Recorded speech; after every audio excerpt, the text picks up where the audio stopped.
ವಿನಯ್ ಕುಲಕರ್ಣಿಯ ಭವಿಷ್ಯ ಇವತ್ತು ಅಂತಿಮವಾಗಿ ನಿರ್ಧಾರವಾಗಲಿದೆ. ಧಾರವಾಡದಲ್ಲಿ ಯೋಗೇಶ್ ಗೌಡ ಕೊಲೆ ಪ್ರಕರಣ ಈಗಾಗಲೇ 2016ರಲ್ಲಿ ನಡೆದಿದ್ದು 26 ಬಂದಾಗಿದೆ.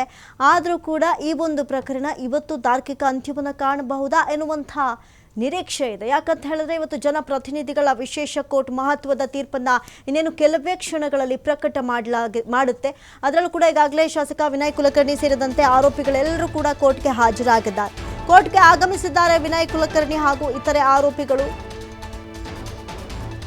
ಏನಾಗಬಹುದು ತಮ್ಮ ಭವಿಷ್ಯ ಅನ್ನುವಂಥ ಆತಂಕ.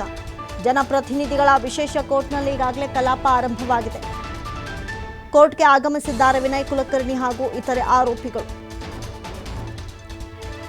ಏನಾಗಬಹುದು ಇವತ್ತಿನ ಇವರ ಭವಿಷ್ಯದ ನಿರ್ಧಾರ ಅನ್ನುವಷ್ಟರ ಮಟ್ಟಿಗೆ ಕ್ಷಣ ಕ್ಷಣಕ್ಕೂ ಆತಂಕ ಮನೆ ಮಾಡ್ತಾ ಇದೆ ಆರೋಪಿಗಳಲ್ಲಿ.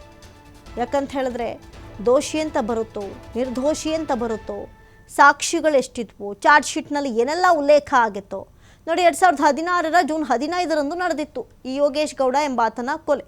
ರಾಜಕೀಯ ವೈಷಮ್ಯದಿಂದಲೇ ಧಾರವಾಡದಲ್ಲಿ ಮಾರಕಾಸ್ತ್ರಗಳಿಂದ ಕೊಚ್ಚಿ ಭೀಕರವಾಗಿ ಹತ್ಯೆ ಮಾಡಲಾಗಿತ್ತು ಅನ್ನುವಂಥದ್ದು ಆರೋಪ.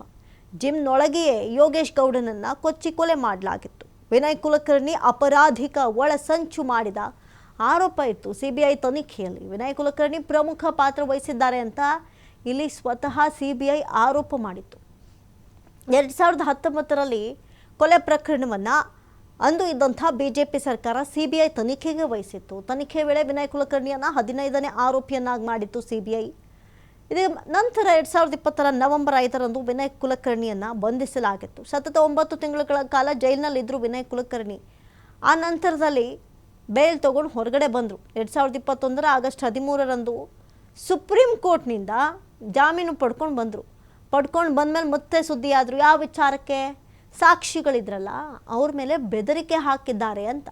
ಹಾಗಾಗಿ ಸುಪ್ರೀಂ ಕೋರ್ಟ್ನಿಂದ 2025ರ ಜೂನ್ನಲ್ಲಿ ಜಾಮೀನನ್ನು ರದ್ದು ಮಾಡಲಾಯಿತು. 6 ತಿಂಗಳ ಕಾಲ ವಿನಯ್ ಕುಲಕರ್ಣಿ ಜೈಲಿನಲ್ಲಿದ್ದರು. ಮತ್ತೆ ಬಳಿಕ ಫೆಬ್ರವರಿ 27ರಂದು ಸುಪ್ರೀಂ ಕೋರ್ಟ್ನಿಂದ ಷರತ್ತುಬದ್ಧ ಜಾಮೀನು ಸಿಕ್ತು. ಈಗ ವಿನಯ್ ಮಾವ ಚಂದ್ರಶೇಖರ್ ಇಂಡಿ ಭವಿಷ್ಯ ಕೂಡ ನಿರ್ಧಾರ ಆಗಲಿದೆ. ಯಾಕಂತ ಹೇಳಿದ್ರೆ ಚಂದ್ರಶೇಖರ್ ಇಂಡಿ ವಿರುದ್ಧ ಕೊಲೆಗೆ ಸಂಚು ರೂಪಿಸಿದಂತಹ ಆರೋಪ ಕೂಡ ಇದೆ. ಆರೋಪಿಗಳಾದ ಬಸವರಾಜ್ ಮುತ್ತಗಿ, ವಿಕ್ರಮ್, ಕೀರ್ತಿ ಕುಮಾರ್, ಸಂದೀಪ್, ವಿನಾಯಕ, ಮಹಾಬಲೇಶ್ವರ, ಸಂತೋಷ, ದಿನೇಶ್, ಅಶ್ವಥ್, ಸುನೀಲ್, ನಜೀರ್ ಅಹಮದ್, ಶಾನವಾಜ್, ನೂತನ್, ಹರ್ಷಿತ್, ಶಿವಾನಂದ ಬಿರಾದರ್, ವಿಕಾಸ್ ಕಲಬುರ್ಗಿ ಭವಿಷ್ಯ, ಇಷ್ಟೂ ಜನರ ಭವಿಷ್ಯ, ಇವರೆಲ್ಲರೂ ಕೂಡ ದೋಷಿನ ನಿರ್ದೋಷಿನ ಎಲ್ಲವೂ ಕೂಡ ಇವತ್ತು ಬರಲಿದೆ.